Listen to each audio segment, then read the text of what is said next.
کوشش وکړه د دشمن د غش نه ځان وساته. ساتنه دا ده هیڅ په دیني امورو کې د دین استفاده مه کوه.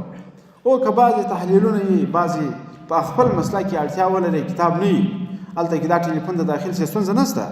خو په دیني امورو کې مطلق ځوانه د دې څخه هر مخ خپل عقیده دې وساته، خپل ایمان دې وساته، خپل اخلاق دې وساته. عملي عقیده توصیه ځوانانو الله جل جلاله هم بیا په دې میدان کې کامیاب کړي.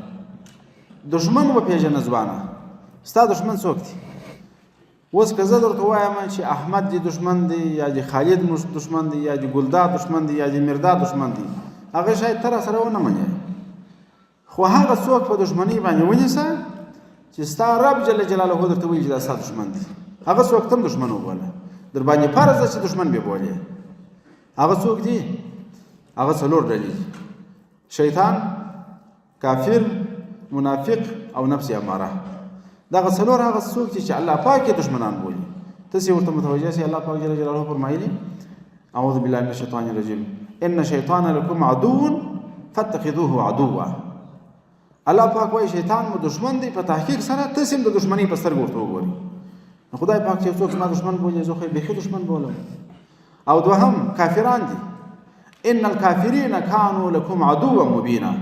الله پاک وایي کافران ستاسې ښکاره دشمنان دي.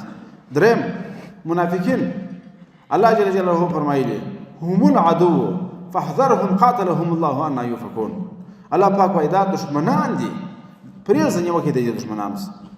او څلورم نفس اماره، ان النفس لاماره بالسوء. الله پاک وایي نفس هغه دی چې تاسې ته امر په بدو باندې کوي.